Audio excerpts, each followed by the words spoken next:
Horror is often associated with blood. A lot of blood.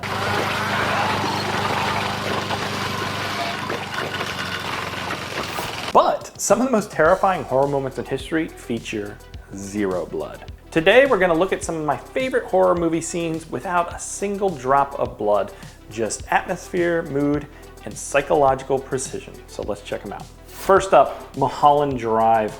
Picture this, a man describes a nightmare. In the dream, he walks behind a diner and sees a creature. Then it happens, exactly as he describes it. But it's not really about the creature. It's about the buildup. The long walk, the shallow breathing. The camera creeps forward like it's already knowing something that you don't. And then the actual reveal isn't even much of a jump scare, but it still lands like a gut punch.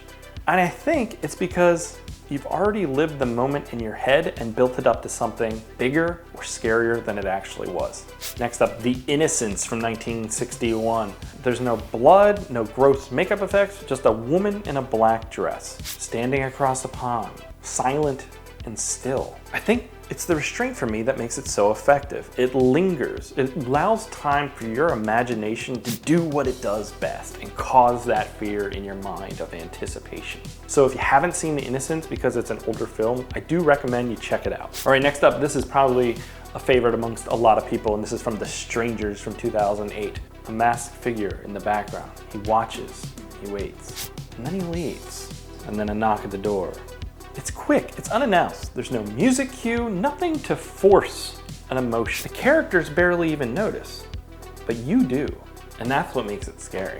The anticipation knowing that these characters you've grown to like might be in some trouble and they are unaware of it. All right, let's talk about it. The Ring. This movie scarred me when I was in school. I think everybody was affected by that closet sequence, opening that door and seeing her face, and while that was a very effective sequence when I was younger, there's another scene I want to talk about.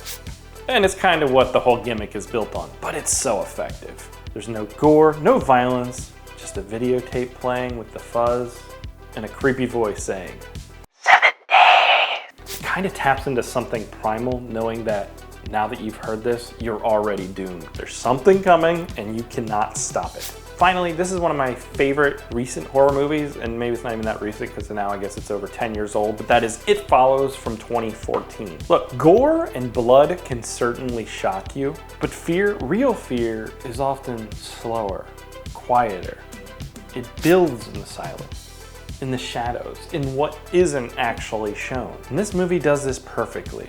Every scene you're looking in the background, trying to figure out if it's there. And it reminds us that horror isn't just about violence and gore, but sometimes about what we can't explain and we can't forget. So those are some of my favorite bloodless, goreless horror scenes. What are some of yours? Leave them down in the comments below. Let me know some movies to check out that I might not have seen, and I'll catch you here next time, guys. Goodbye.